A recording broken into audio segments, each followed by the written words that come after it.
Hello, welcome back to Just Ride Bikes. I'm David and this is a brand new 51 Sika, and it could be the ultimate all-round road bike for those of us who don't race, which is most of us, right? It's lightweight, it's fast, it's smooth and comfy, and has space for 40mm wide tyres. So 51 is a small company based in Dublin, and for the last 10 years they've been making custom bespoke carbon frames by hand, and they're taking all that data, that fit data and feedback from the riding their customers do, and distilled it into their first off-the-shelf road bike. So rather than a road bike designed for the pros, by the pros, it's a road bike designed by normal people for the riding most of us normal people actually do.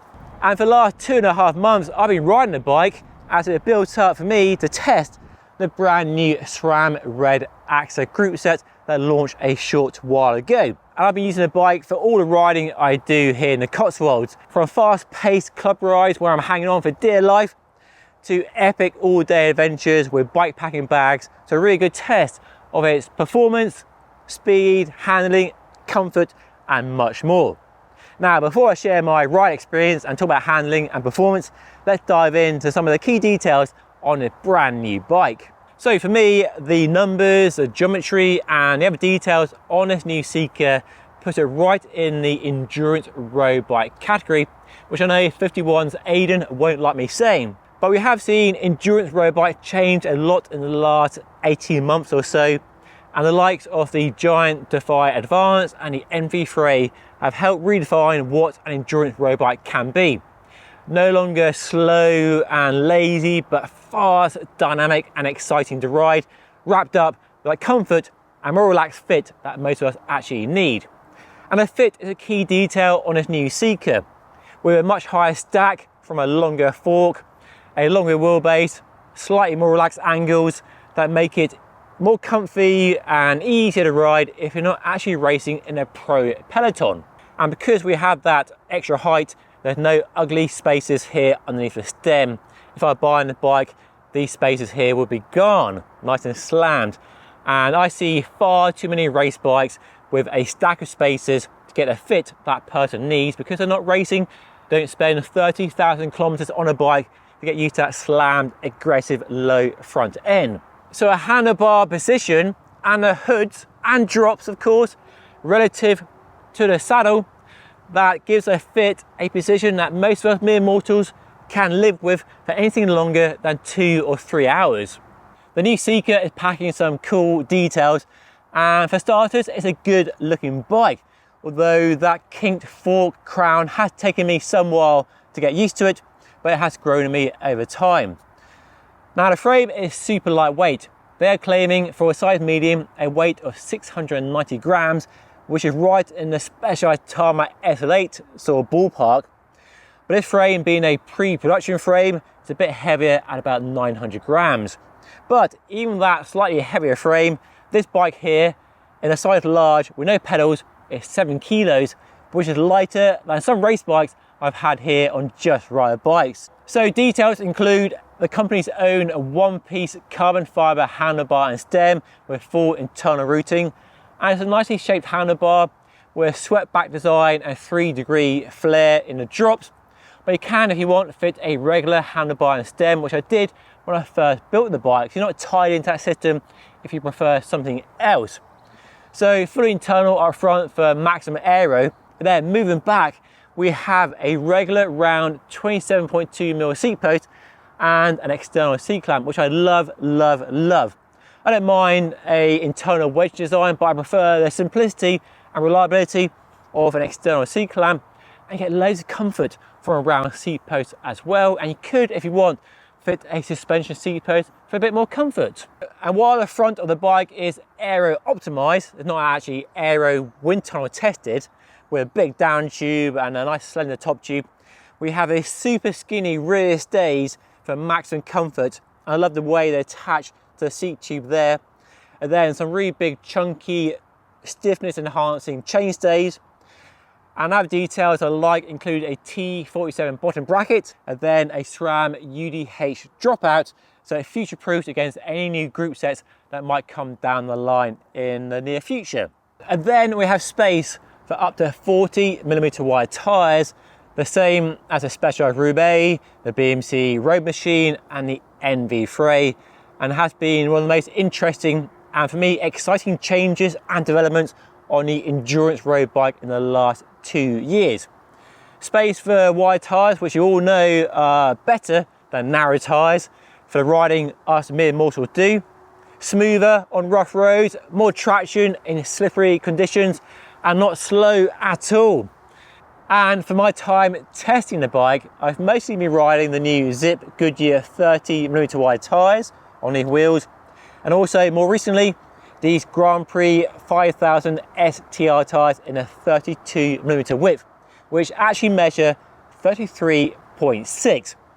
Right, a quick break for me to tell you about today's sponsor, Squarespace. Squarespace is the all-in-one platform that makes it really quick to produce a professional looking website.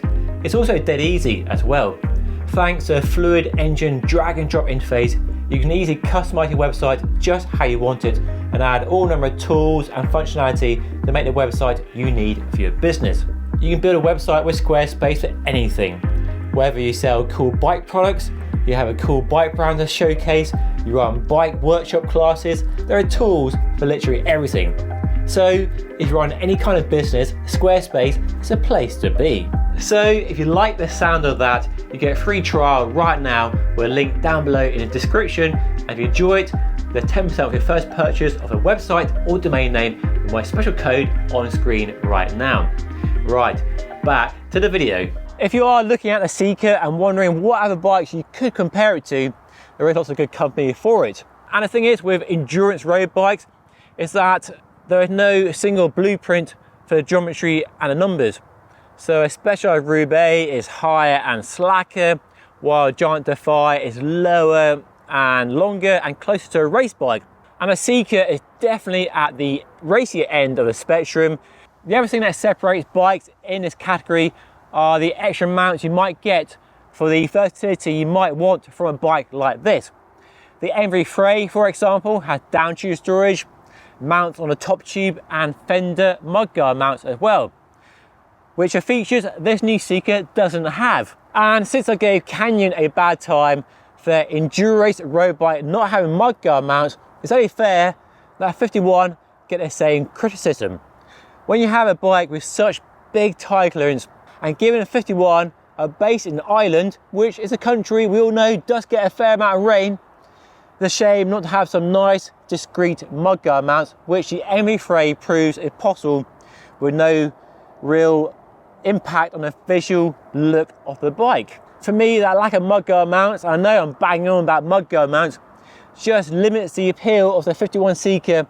So people looking for one bike they can use for summer sporties and then winter riding with mudguards fitted. Okay, let's go for a ride and see what the bike is all about.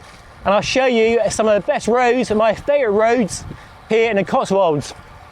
I've actually been riding the bike for the last few months, built up to test the new SRAM Red AXA group set.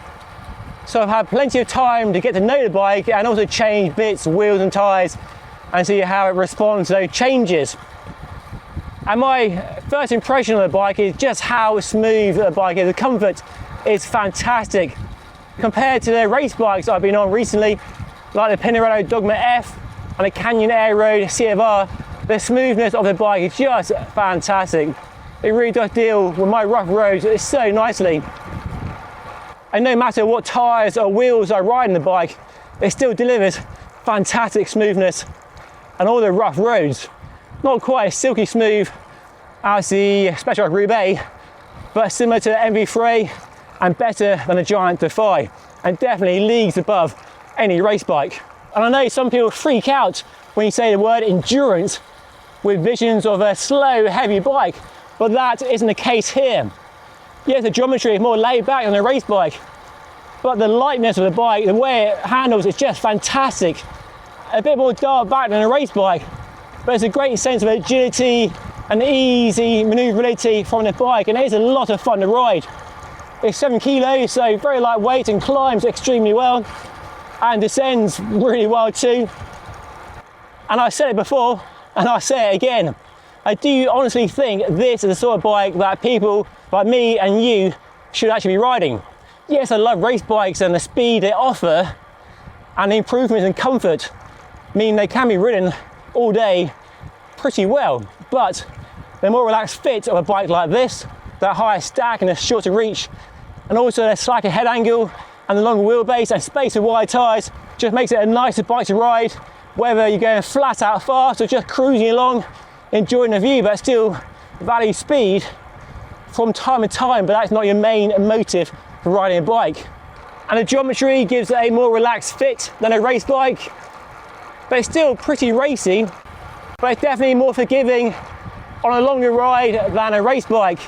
Even as somebody who's very used to riding a race bike, the fit here is far more relaxing and just nice on a long ride. I recently did a big ride at 247 kilometers, and we averaged about 32 kilometers per hour, which for me is going some. I was in bits by the end, but after 5-6 hours of riding, apart from my legs being tired, my body still felt pretty good and I felt pretty fresh. I don't think I would have been on a race bike. I know my shoulders, my upper body would have been aching a lot more than it did. And although FiftyOne don't call this an endurance bike, it does fall into that category based on the geometry, and does remind me of the Giant Defy and the MV Frey. Very similar numbers to a Giant Defy actually, which is definitely at the racy end of the endurance bike spectrum. So closer to a race bike and that stack and fit, and not a sit up and beg as some taller, shorter endurance bikes. But it's all relative. Compared to a hybrid, this bike is still long and it's still low. So worth bearing that in mind. Another bike this one reminds me of is the Open Mind I rode a few years ago. That was also a super lightweight bike with geometry and comfort designed for all day riding. I'm not sure if they still make it, but that does come to mind as well. And it's also what Specialized should have done with the Athos.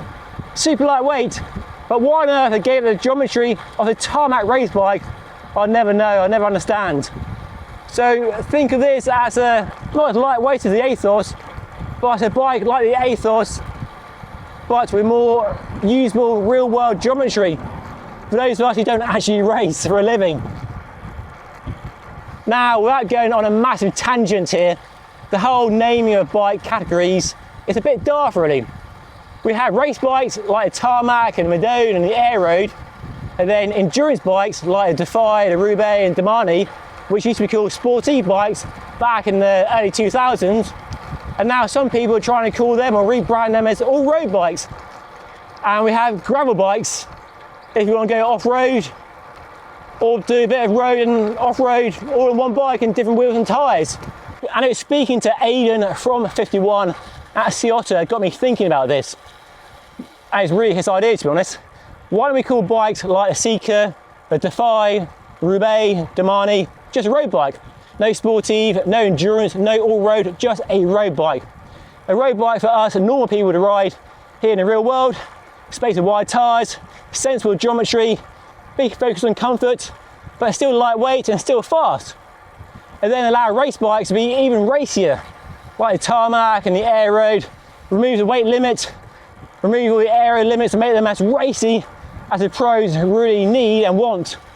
And I'm no fan of tagging a bike a race bike or an endurance bike, but it's sort of essential to help communicate what sort of bike it is to you watching, so you know whether it's the right bike for you or not.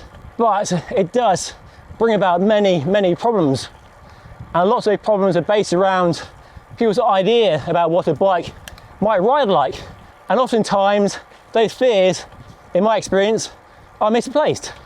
Endurance bike are definitely not slow, as some people will have you believe. So if we just call it a road bike, not a race bike, not an endurance bike, just a road bike, it makes a lot more sense. It's a road bike for riding on the road, like I'm doing right now. So let's talk about price and money. And the frame set, including the seat post and handlebar, will set you back £3,950 here in the UK. And a full bike with SRAM red like this is probably costing you £10,000 or so, depending on what wheels and tyres and other parts you go for. But they will work with you or your local dealer to build a bike to your specification and your price point. And that frame set price does compare well to other contenders in this space. An MV3, for example, is £5,500 for the frame set. And you can't buy a Giant Defy Advanced SL frame set here in the UK on its own. But that bike with the same parts we have here is £11,500. So yeah, it's a lot of money, but it's not more money than other rivals in this space.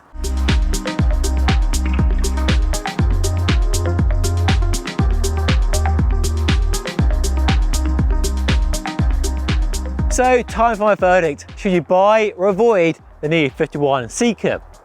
Well, if you want a bike that delivers the speed and excitement of a race bike and is lightweight and fast everywhere, yet it has more comfort from space and wide tyres and more relaxed fit than a race bike, then yes, the Sika definitely delivers and I can highly recommend it. But it's a shame the bike has no mudguard mount, because if it did, it would probably be the perfect bike for the riding I do most of the time, and I would probably buy the bike. It's fast enough, light enough and exciting enough for summer riding at higher paces, and then smooth and comfort focused for winter riding through grim, grotty conditions when the weather is foul. But if you don't need mudguard mounts and you think I'm just wasting my time, breath on mudguard mounts, then the FiftyOne Sika is definitely an exciting addition to the growing endurance all-road space, whatever you want to call it these days.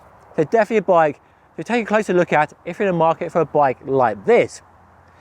If you want to see my review of the MV3 and other bikes in this category, then watch this video up here, and of course don't forget to subscribe by hitting that button down there. And I'll put a link to the company website down below if you want to find out more details on the new Sika. Anyway, that's all for today. Thank you so much for watching. I'll see you again very soon.